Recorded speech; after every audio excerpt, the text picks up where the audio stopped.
now that we've just had this recent national carbon tax hike of 25%, I think back to, well, weren't the provinces supposed to do something? I remember Jason Kenney was fighting it. I think at some point, even Doug Ford was. What happened there?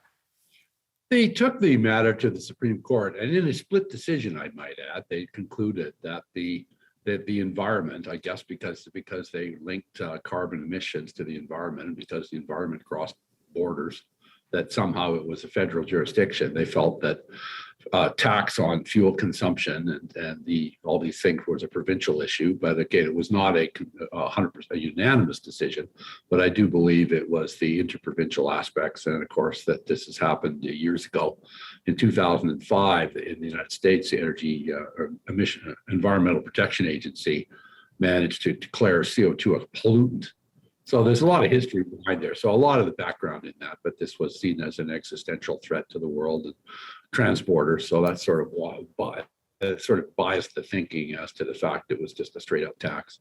So there was nothing provincially that could be done, or is there something else that could happen still now? I know some jurisdictions are doing what's called a gas tax holiday. They're saying, okay, we'll suspend our provincial tax that we put on the consumption of fuel for the gas pumps to give you some relief with this new hike. But that to me seems a temporary Band-Aid measure. What else could provinces be doing?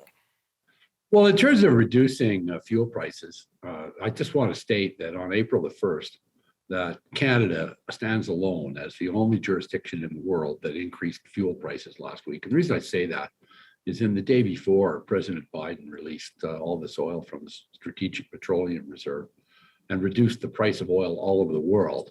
And so he reduced the price of fuel for the entire planet. Jason Kenney in Alberta reduced the price of fuel in Alberta by 13 cents a liter with a provincial tax.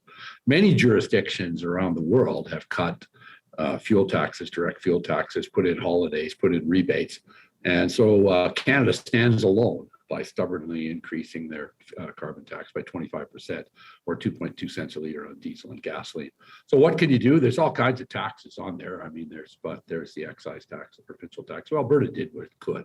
Other jurisdictions could do that. There's some talk about that in other jurisdictions as well. But we'll have to see. Now, does the rise in carbon tax impact the oil and gas sector in terms of production? What kind of impact does it have, if any? Oh, not really. It's not really material in the end. The oil industry pays a whack of taxes at all levels, property taxes, corporate taxes, production royalties, and so on. It doesn't affect that so much at this stage because, again, it started out that we've been paying a large emitter tax in Alberta since 2007. And so people are accustomed to, there's been a tax on fuel for as long as anyone can remember. It's just that it used to be just a fuel tax or an excise tax. And then with climate change, when they changed it to a carbon tax, it was supposed to save the world instead of just give the government more money. It sounds sometimes that Canada is over aggressive in what it's trying to achieve, or we hold ourselves to this ridiculously high standard at the detriment of our own population. Is that a wrong suggestion there? Like, is there another jurisdiction that's parallel to us doing the same thing?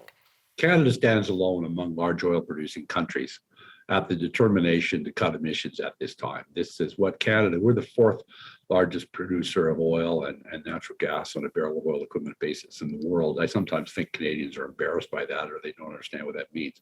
We are the only country going down this path at this time, particularly now that the world is short of oil and the prices are going through the roof. But put it into context, the $170 a ton carbon tax works out to 37 cents a liter. Market prices have increased by $1. And so the carbon tax is meant to discourage consumption. And the market's done a way better job than the carbon tax has. And you still can't materially change consumption this way. So yes, we're the way I describe it to many is we're on the pre-COVID playbook. The pre-COVID playbook, climate playbook, energy was really cheap. Renewables were all the vogue. The energy transition was all the vogue.